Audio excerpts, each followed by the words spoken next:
What's happening, friends? Welcome to another edition of Syracuse Sports Live. This is Syracuse basketball postgame presented by Krause Health, the official healthcare partner for Syracuse Athletics. Brent Axe back here with you.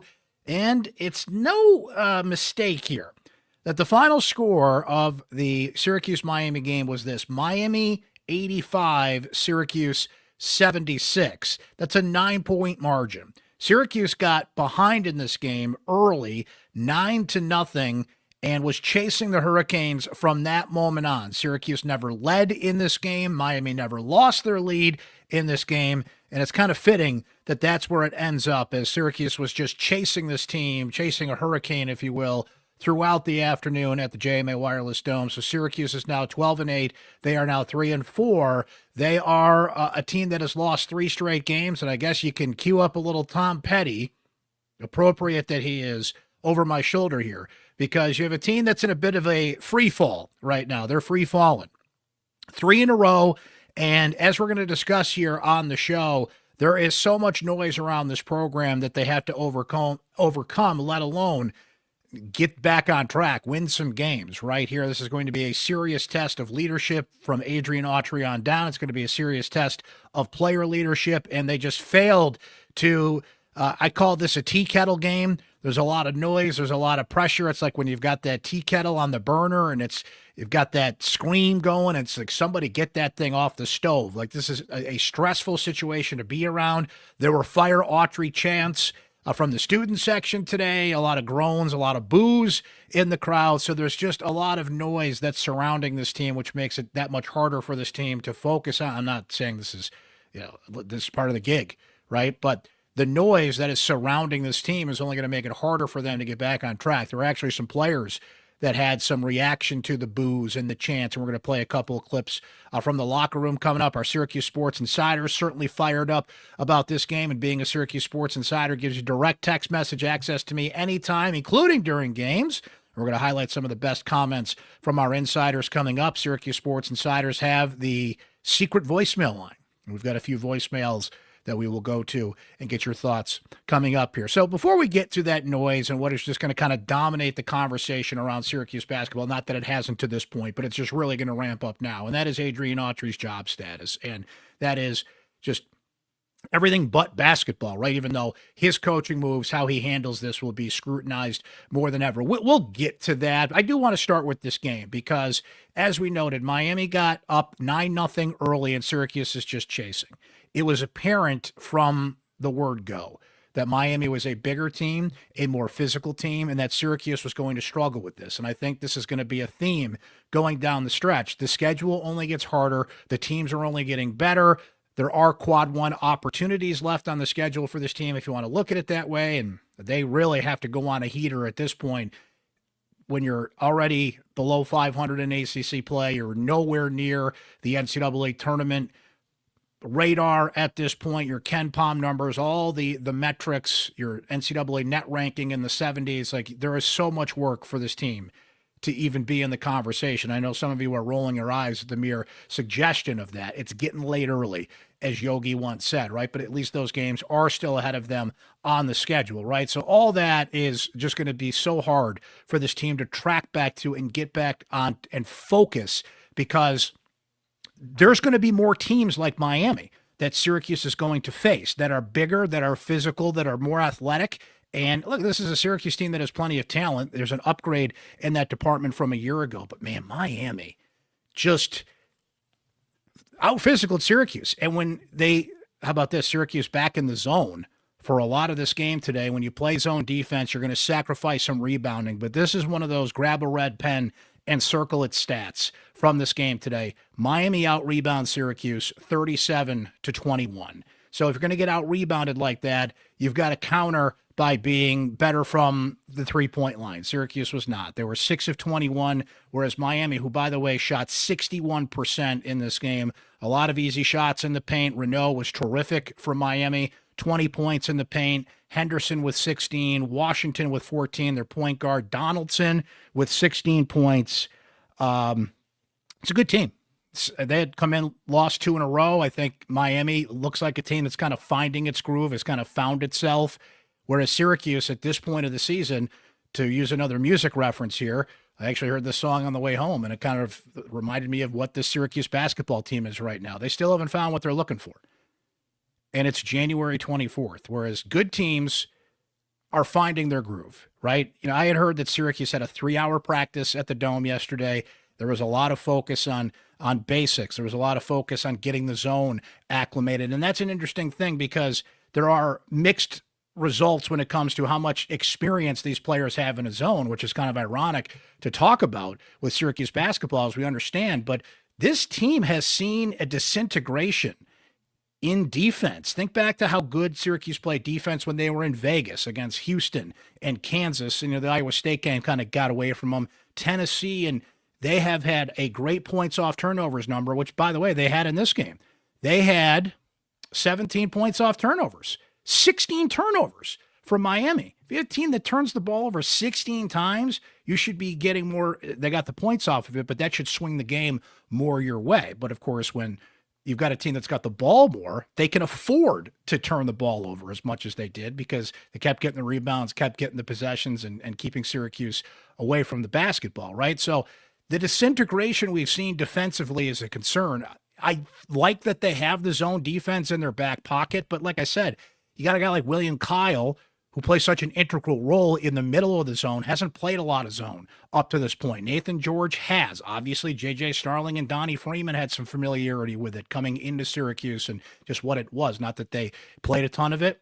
Donnie's only been around for 2 years and has only played for Adrian Autry, but the fact that Syracuse has it in its back pocket is something they need. You have to make adjustments. You have to change on the fly, but you also want to be centered into what your identity is at this point of the season. And this is something that we have talked about on this podcast a number of times. I've written about it. You guys know this. Our insiders talk about it all the time. What is the identity of this team? And when I'm reading things and hearing things from Adrian Autry at his press conference, I have to find a way. We've got to get them to fall in love with the tough stuff and just the quotes, get our edge back, right? And you say these kind of things when you've lost 3 in a row, but Autry just keeps going back to these statements that you can't be hearing this time of the year. These are things you hear in November. These are things you hear when you're building what you are. They still have not landed on that. And Eric Devendorf even made the point on the broadcast. A lot of insiders told me about this. When you're facing a defense that has structure and you don't have structure offensively, I'm not quoting Devo directly there, but this has been the problem with Syracuse all along. When they have just kind of this unstructured ISO-related pick-and-roll offense, and they don't have an identity to fall back on, it bites them square in the you-know-what. Happened again in the second half of this game. And I'm not putting this game as much on Autry as maybe some recent games. I think they just got beat by a bigger, better team out there. But when you're chasing a team down 9 before, you can take the first sip of your frosty beverage watching this thing, that's not a good place to be because mistakes start to compound. If you give the ball away, which Syracuse didn't turn the ball over a ton in this game, where did that end up? Turnover, just 6 turnovers on the day. And turnovers had been a big problem for Syracuse in the prior 2 losses in this 3-game losing streak. This was a lack of possessions. This was being out-physicaled. And no matter what defense they played, Miami just didn't have a lot of issues with it. You could see the adjustment. Every time you watch a game, and I just remember these time and time again, when they would do that little segment, and usually the first or second time out, and it would, whoever the analyst would be, if it was Jay Billis, if it was Doug Gottlieb, if it was Dick Vitale, whoever it was, would break down how to beat a zone, right? And you got to get the ball on the foul line, right? And you have a choice about whether you draw the defense here or you kick it out for the 3-pointer. And there were just 3 or 4 plays in the second half where you could kind of see the light bulb come on for Miami, right? Ball goes in the middle, kick out, 3, boom, right? And again, Miami wasn't raining threes necessarily, 7 of 13, but when you shoot with that kind of precision, you're getting good shots. The zone is going to give up threes, and the zone is going to give up plenty of rebounds. So deja vu, shout out to my guy Eugene in Hawaii, who has called for the zone to come back permanently as their defense. Maybe it will, because nothing's working right now defensively. And Miami's one of the better offensive teams in the league. They average 85, or what are they averaging at this point? They scored 85 in this game. I think they're actually averaging right around there. I'll have to look that up while we're talking about it here. But this team that score This is a team that can flat out score. You have got to shut them down. You've got to get some stops and go the other way. But when you're just getting out rebounded, 2-1, it's not going to matter. There were some interesting momentum changes in this game as well. I believe in momentum. Some people scoff at it. It's a hard thing to explain, but I think when you're watching a game and you can see a team in a rhythm, whatever you want to call it, I believe in momentum. I think it's a thing. So there were a few points in this game. Syracuse goes into a timeout. They go on a run. It's 27-27.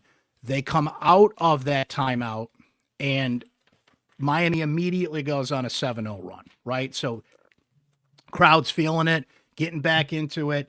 A supposed crowd of 21,000 plus at the Dome, which by number is the biggest crowd of the season at the JMA Wireless Dome this year. There were not 21,000 people in that building.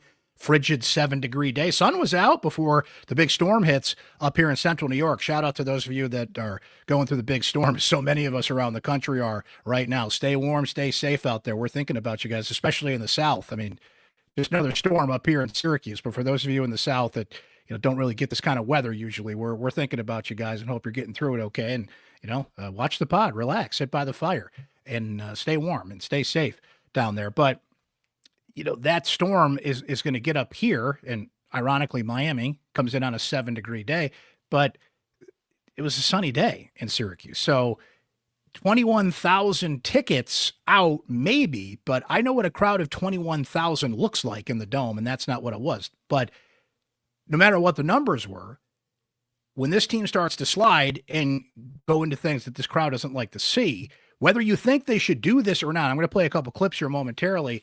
The fact that the chants are happening and the fact that the boos are happening shows you the state of where the fan base is at right now. If all was well, these people would be shunned. If there was a defense of Autry out there, these people would be shunned. Usually, and I know that social media can just be a wretched hive of scum and villainy, but usually there's kind of some back and forth when these I've seen plenty of coaching changes in Syracuse in a number of sports, and there's usually, you can see the percentage of the back and forth, who's defending the coach, who's criticizing the coach. If you're out there defending Adrian Autry as the head coach of this team, you are on a deserted island at this point. There's just no pushback. I think there was a lot of tension after the loss to Virginia Tech on Wednesday. This was more just like a deep breath, like going through the stages of grief, just like, this ain't happening. And if he's not a lame duck at this point, like, I don't know when you want to just slap the official title on there, but that's what it feels like at this point, short of some kind of miraculous run with the opportunities ahead on the schedule. But I was curious about how the players take this, because as much as they say there are certain things you got to block out with an athlete, you can't escape it. You can stay off your social media. You can delete apps from your phone, but someone's going to put it in front of you. Someone's going to tell you about it. Mom and dad are going to tell you about it. Your friends are going to tell you about it. You walk around campus, one way or the other, it's going to get to you in this day and age. You certainly can't hide from it when it's in the Dome. So I appreciated the honesty of the players when they hear the Fire Autry chants, when they hear the booing and how they react to that. So here's just a couple of comments on that. First one comes from Naithan George. Yeah, I just blocked that noise out because, these guys that never played at this level and don't know what we go through every day and how hard we work. And just for them to come out here and boo, that's very disrespectful.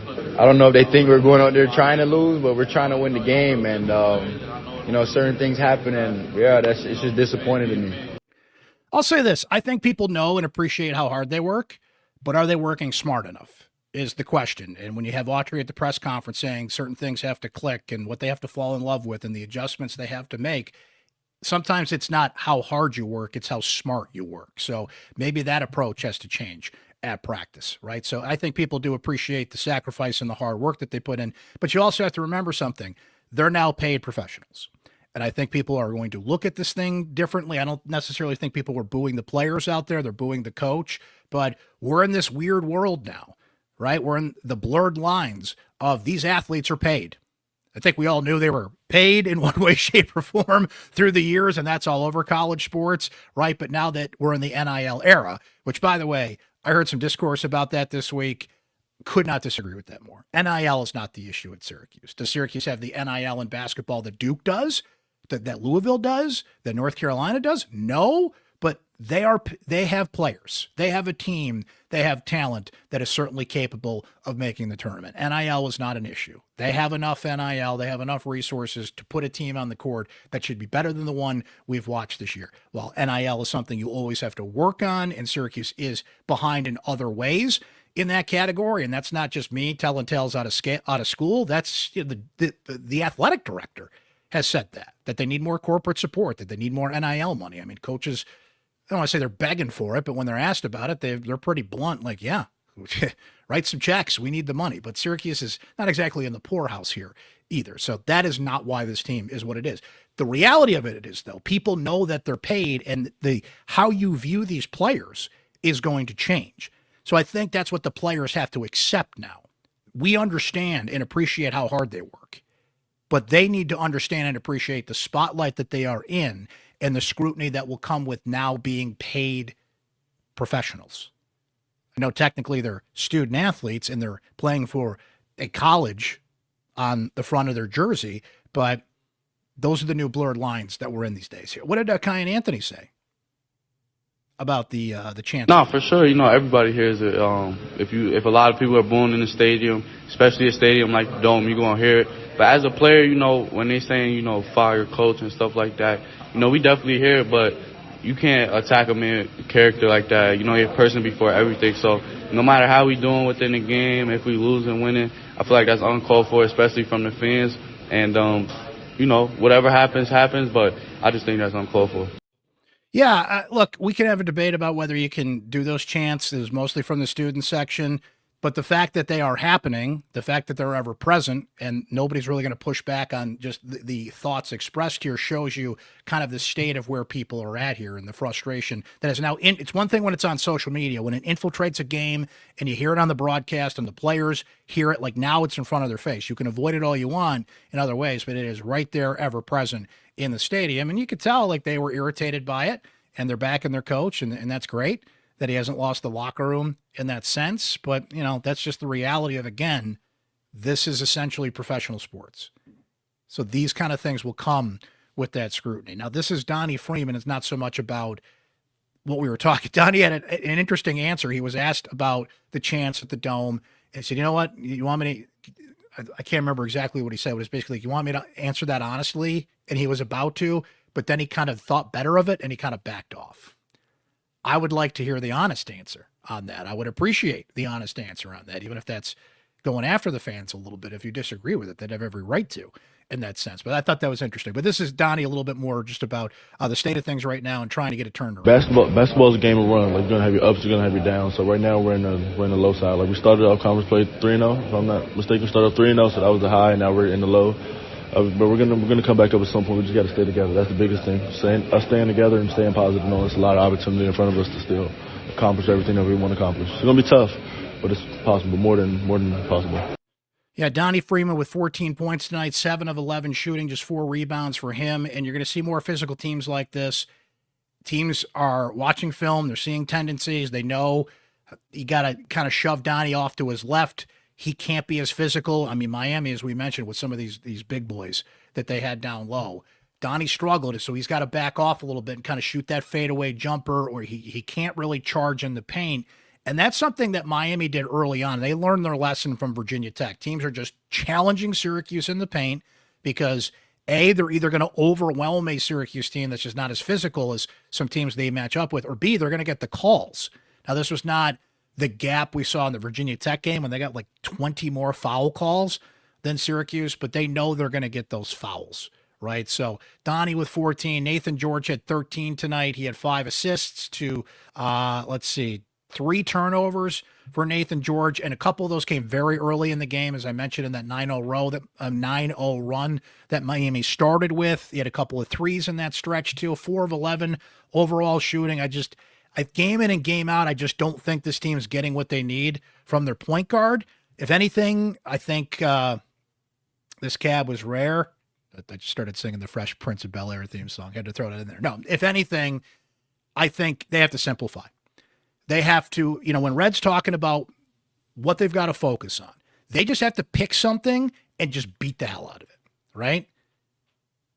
But the problem is, what is that? What's the identity? What's the orange standard? What's the level 5? Like, there are teams like, this is what we do, try and stop it. Syracuse does not have that. Syracuse just has too much of a jazz offense where they're out there improvising and trying for somebody to break through. So it's hard for them to simplify on that. But I think Naithan George, there was a lot of expectation on what kind of guard he could be for this team.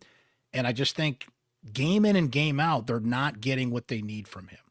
Right? He, again, had his moments, delivered. He's got a nice kinship with William Kyle, but I just feel like you walk away wanting more, right? He was a little irritated with, as you heard, the honesty in that comment, and I appreciate that. And, but we're at the point that he's been through the ACC wars and he knows this. And it's like, well, we'll see down the stretch here with the defense is only getting tougher. The team's getting more physical and the matchups getting better. Think of Tuesday night, NC State, Quadir Copeland revenge game, right? I mean, there were reasons why Quadir Copeland had to leave Syracuse and some of those other players that left through the transfer portal. And there's reasons, guys. It's not just, we could do a whole podcast on that, right? Clearly there had to be a break, but Quadir loves to talk a little smack.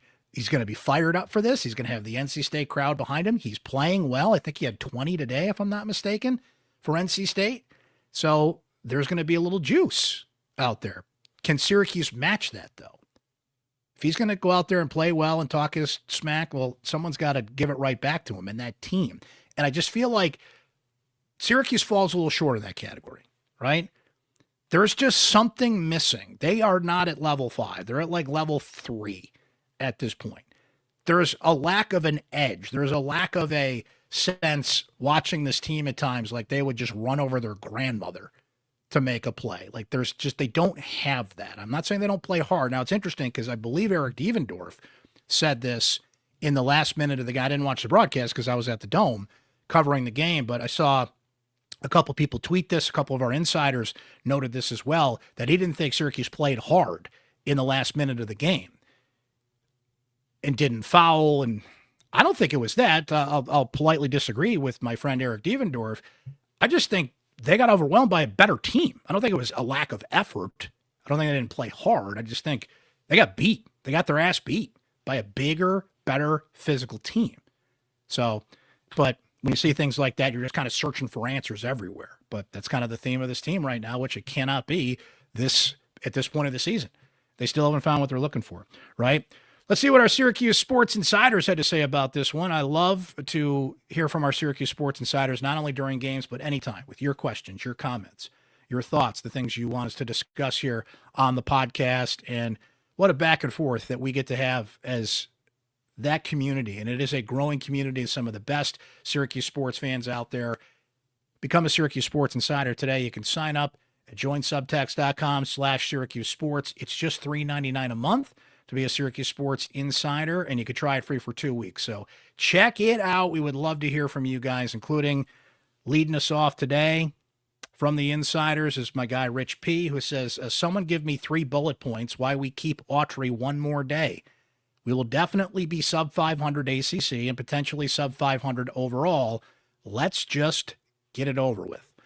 I think you can make an argument either way, but we have to keep something in mind here too. So this is the noise this team is going to be dealing with, quite literally the noise we heard in the Dome, but the noise that's going to surround this program on social media, on podcasts, on wherever you go, whatever you do, people are going to be talking about Syracuse basketball. And wherever I go, that is what people say. What's up with Autry? Can Autry come back? Like, this is going to become the centerpiece of the conversation. Not that it wasn't already, but it's going to ramp up now, right?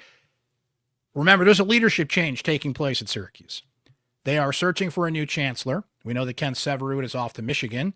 So when that think of the timing of this, right? So if we're going to go down this road and they're going to make a change, when do you make that change? Do you let Autry coach out the rest of the season, which is what I imagine Syracuse is going to do? So that brings you into mid-March.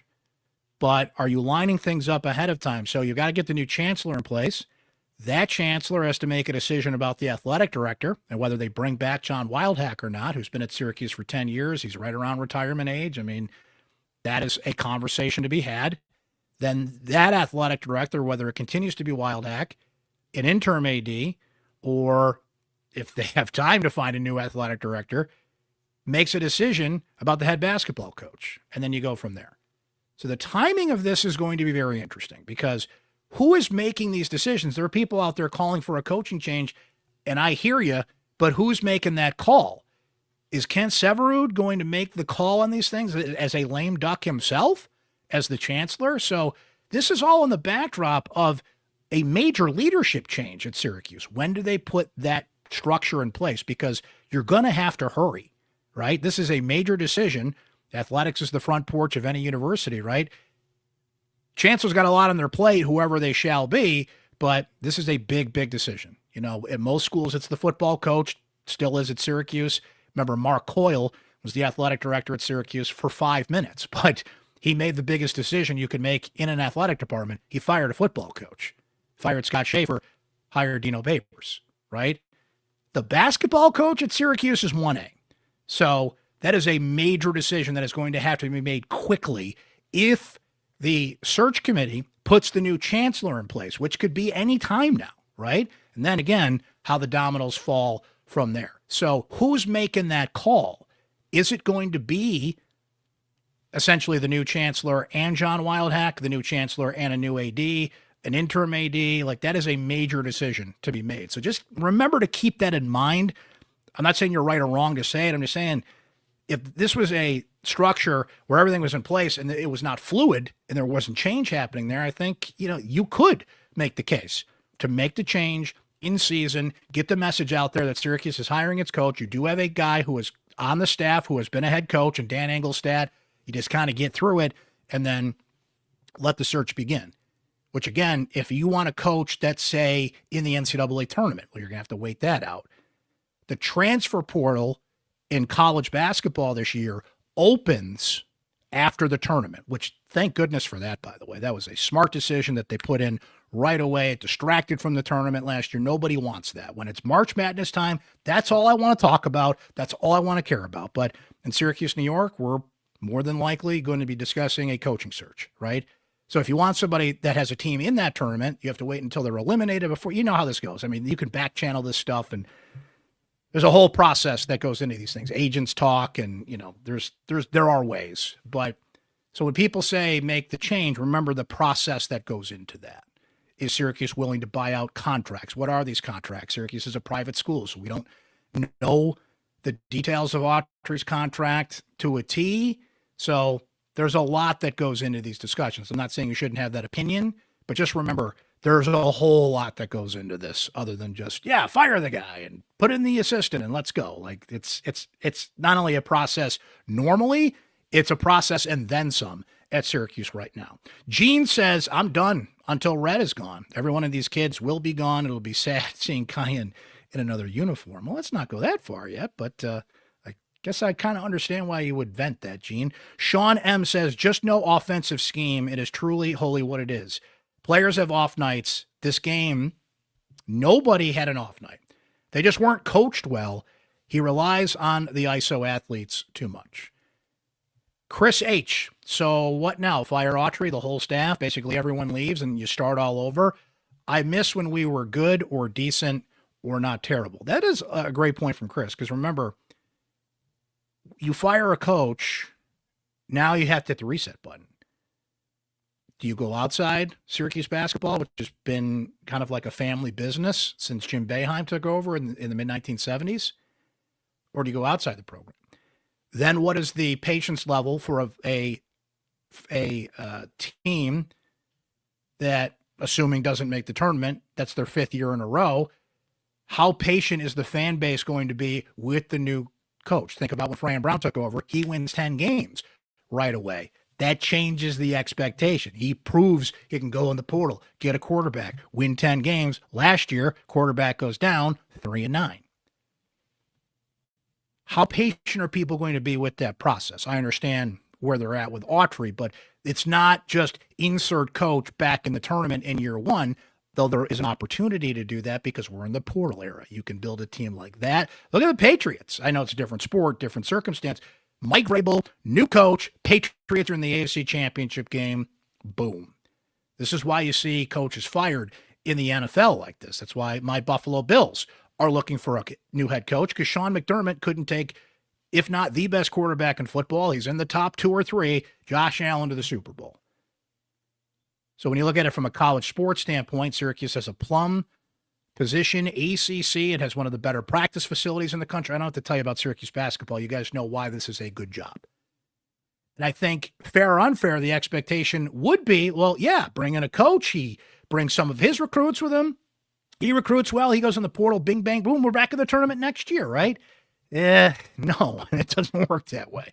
It's great if it does, but you can't just say, make this change and boom, we're back in it. Making a change adds more patience to the process. And does the Syracuse fan base have that, I guess, is the question we'll be pondering here. Good thought there from Chris. Jerry G says, you learn in high school that about 75% of shots missed go to the weak side for rebounds, yet Syracuse never has anybody there. Ed P says, on a sad note, me thinks the fat lady's already starting to warm up on this Orange basketball season. There's so much basketball still left to play. On a good note, though, Brent, lacrosse season starts 1 week from tomorrow. Syracuse, Boston, JMA Dome, 1 o'clock face-off. Uncle Brent will be there, and we'll be on the beat this year for lacrosse. So, yeah, we're there. And that is a team that has fair expectations that anything short of winning a national championship, let me put it to you this way, because Joey Spallina said this, the only thing we give a shit about is winning a national championship, and they're good enough to do it. So I think the interest in lacrosse is going to be off the charts this year, and I am here for it because I love lacrosse. I love covering the sport, and it's going to be an interesting team to watch. They can have an expectation of winning. If they don't win a championship this year, that is a disappointment. There's also the Syracuse women's basketball team that is on track right now for the NCAA tournament, so let's not skip over them. But, hey, man, you want to talk lax? You know I am here for that. Jackie says, what is the Syracuse standard? Will the administration show us that this is unacceptable, or will their actions show us that they're fine with the state of the program? See, Jackie asked a fair and good question there, but again, to me, what administration are we talking about here? Severud is a lame duck. I don't know what that does for John Wildhack. I don't know what happens. No one knows what happens. Does the chancellor come in, take a look, and say, hey, you guys are doing a great job. Keep doing what you're doing? Probably not. The chancellor is going to come in and want to make sweeping changes or put their own mark on how the athletic department works. But you can't do that in 3 months. That could take a little more time than that.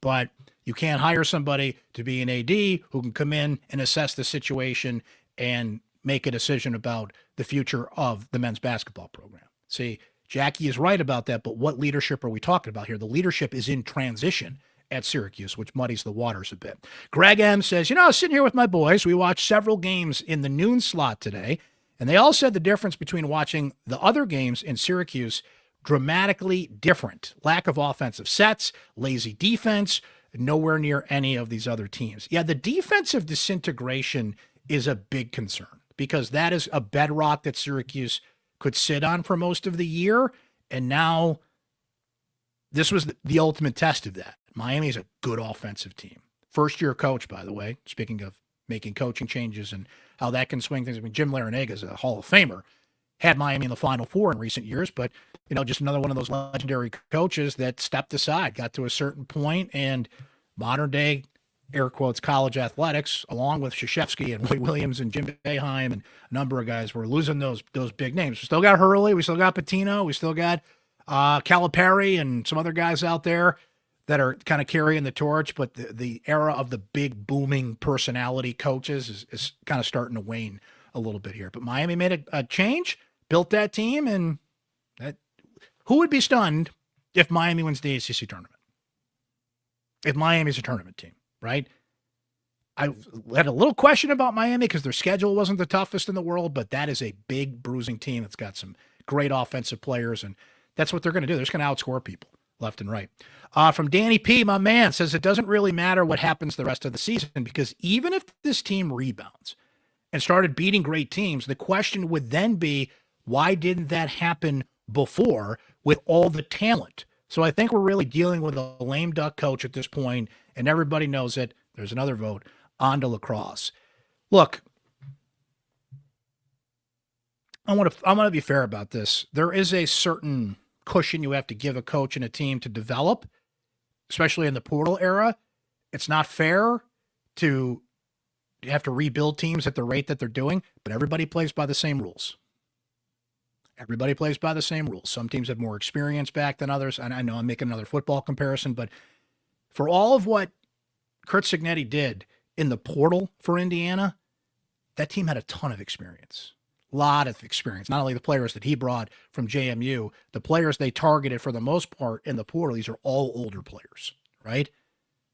So we're all playing by the same rules, but if there are certain programs that can still recruit and hang on and are leaning on experience, which Syracuse is not a team that's doing that short of JJ and Donnie, right? William Kyle, little experience there.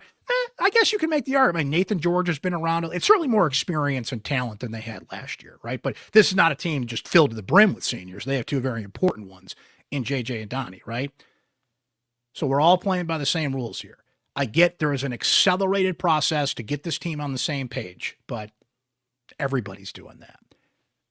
It's still discouraging to me on January 24th to be hearing the things that Autry is saying about what they're searching for. What's not processing. We have to fall in love. What was I don't want to misquote him. Well, we have to fall in love with being tough, something like that.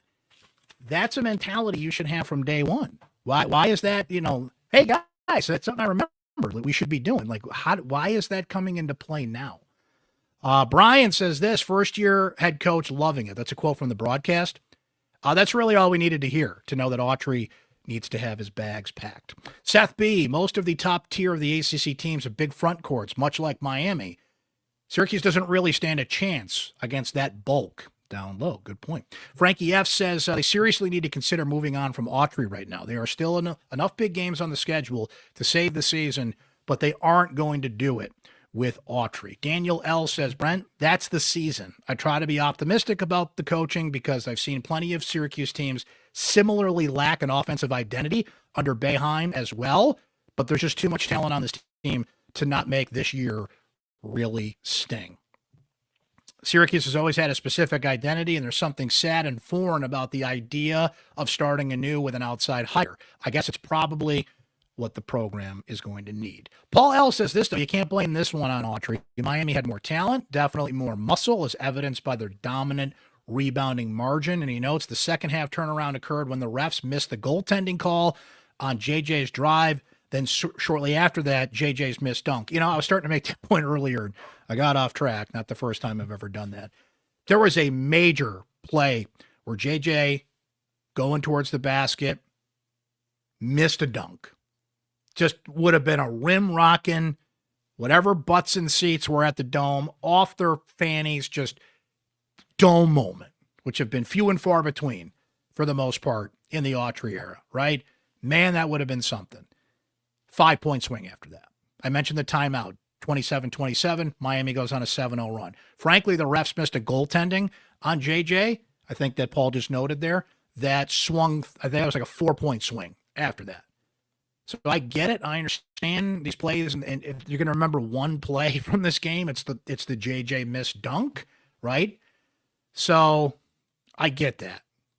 And that's where I agree with you, Paul, earlier. Not that Autry is without fault, because everything he does is going to be scrutinized with a fine-tooth comb. Not that it hasn't been already, but even more so at this point. Those momentum swings, I believe in that. That can change a game. Now, I have to note this here. And again, we're in a world, and I'm going to go to the secret voicemail line here shortly. We're in a world where these guys are paid now, where I can watch J.J. Starling on a local car commercial. I can watch J.J. Starling in a number of NIL opportunities, which, by the way, good for him. I am happy that these NIL got out of control, but the traditional NIL, when these guys get commercials, people can buy their jerseys, they can make appearances, that's traditional NIL. And that's what should have been in place for a long time. And I feel like if it had been done properly, we would not be in the mess we're in now. College sports is always a mess in some way, shape, or form. That's what makes it so fascinating, frankly. But they had an opportunity to put guardrails in and do this the right way, but the toothpaste is out of the tube, and that's neither here nor there. The point I'm making here, Syracuse has lost 3 in a row. We have not spoken with J.J. Starling after any one of those games. That's not leadership.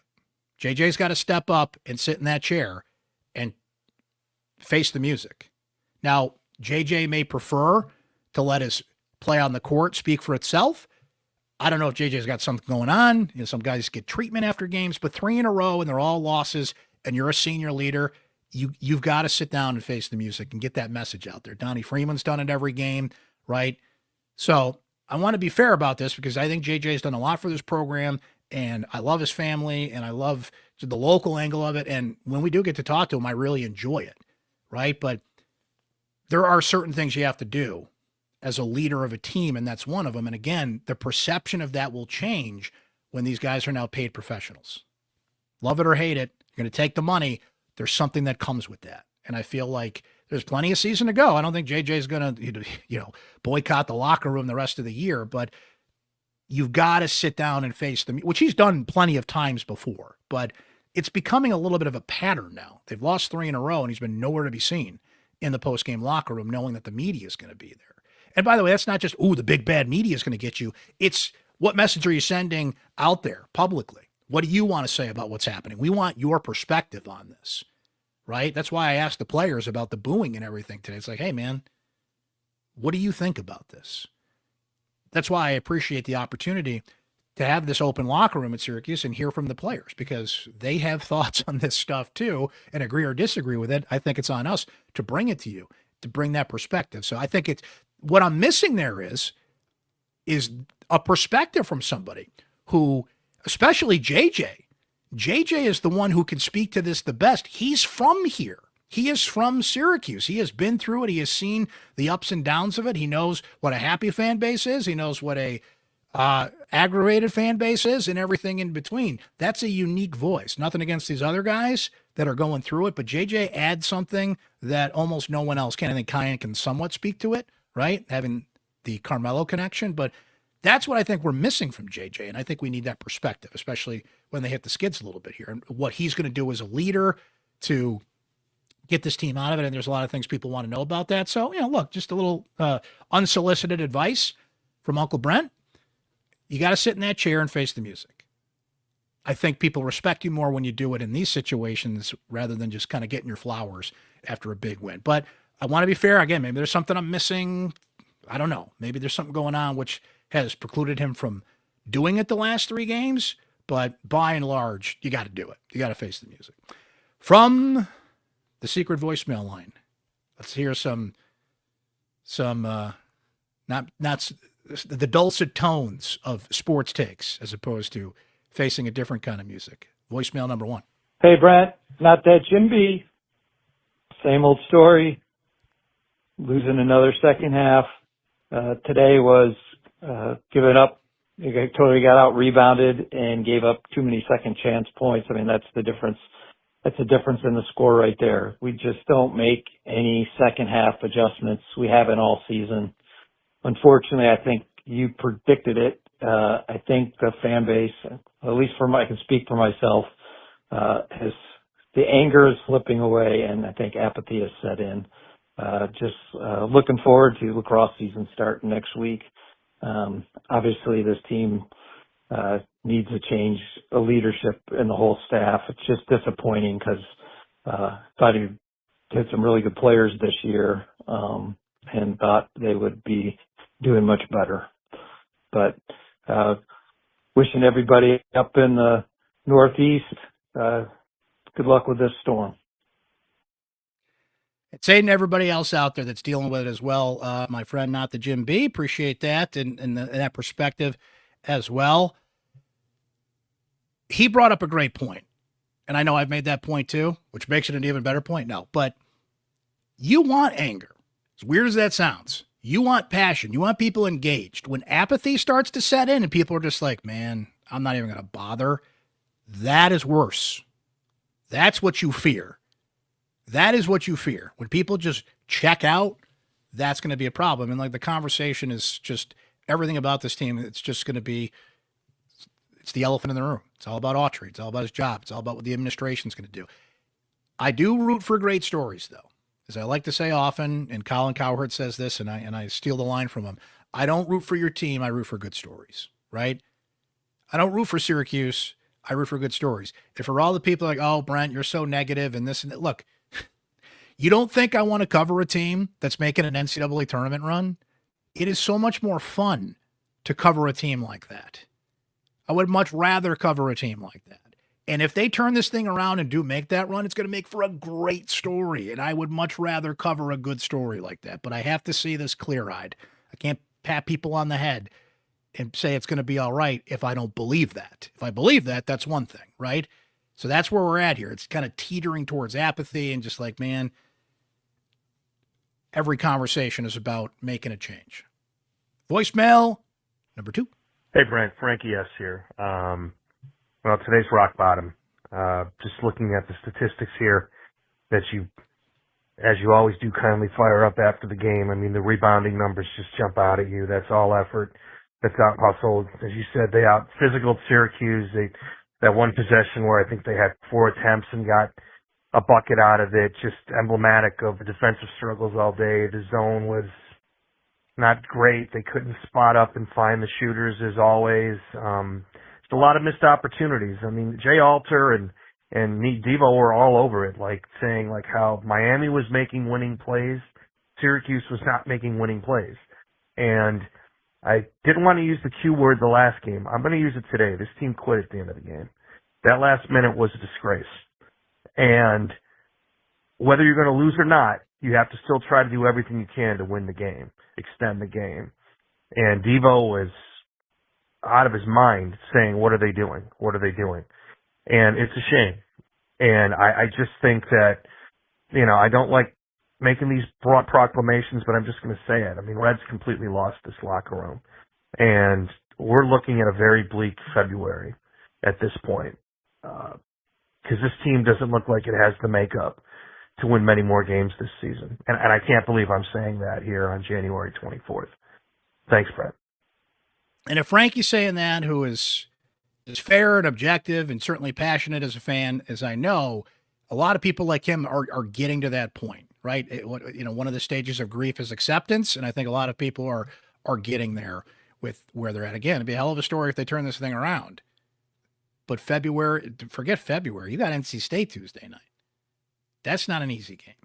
Notre Dame. I don't think Syracuse can thumb their nose at anybody, frankly. They lost to Boston College, who's the worst team in the league. So no one is just oh yeah, we got this, walk in the park. That quitting thing is interesting to me. And that, look, Devendorf, while he bleeds orange, certainly he's a great analyst. He looks at it clear-eyed when he's in those games. He's got to tell you what he thinks and what he sees from a player perspective. And if that's what he's saying, like, I got to respect that. I don't know if I agree with that fully. I just think, again, they just got their doors blown off by a better team in that stretch. But if he sees that courtside from a player perspective, I at least have to respect that analysis. One more from the secret voicemail line. I think we're going up to 311 heaven here, right, Jake? Hey, Brent, it's Jake. This isn't a post-game podcast. It's a postseason podcast. Tournament's over. Meaningful games in March. Sorry, they ain't going to happen. You lost to Boston College, and you've had 2 chances to prove that's a fluke, and you can't. So it's time to start talking about the next coach next season. It's time to start talking about getting out from under the Syracuse coaching tree. Maybe Hopkins might be the next guy. He did win Coach of the Year in another conference. So it's really time to start looking for another guy, because Autry is not it.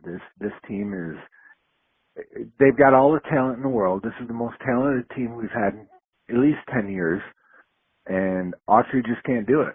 So it's really time to start talking about who's next. Thanks for taking my call. Thank you, Jake. Appreciate it. Look, trying to stop that conversation now is like trying to stop an avalanche. The only thing that's going to stop this is if this team goes on a run and makes the tournament. Show that they can do it. That, like, you're telling me there's a chance. Not like a Lloyd Christmas. You're telling me there's a chance. Like, we feel it. We in it. They are fighting to the finish. But making lists of candidates and the conversation about Autry's job, like, we are well over the line. It cannot be stopped now. Not that it started yesterday, but now it's overwhelming. Now it is. You got guys like Jake and Frankie and Not That Jim B and some of our great insiders, and like the comments that I highlight, people are like, "Oh, you just pick and choose comments because you want to make your point." It's like, no, this is what the insiders are saying. Like, I'll show you the text. Like, I'm not just manipulating this to make my point. It's my job to stick a thermometer in this thing and read the room. And that's what the room is saying. That is the temperature of this thing. And if you don't believe me, just listen to the chants at the Dome or go on your favorite social media platform or wherever it is. It's everywhere. So how that is handled in the interim from whatever the leadership structure is at Syracuse right now to the head coach, to everybody involved, is going to continue to be fascinating. And how these players handle it, trying to play through it, is, this is what comes with modern day, high level, now being paid athletics. You're being treated like a pro sports team, which they have in Syracuse, New York for a long time, but now they're literally a pro sports team. I have rambled too long. You can't believe we've gone 50 minutes, but we had a lot to say today, and you guys had a lot of great things to say. So I'm going to end the show there.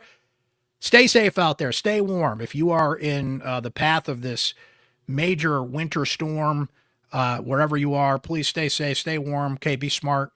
We want you guys to, be here on the pod and talking Syracuse sports and have this conversation going forward. So I hope everybody gets through this as best that they can, right? It's going to be weird watching an NFL Sunday without the Bills.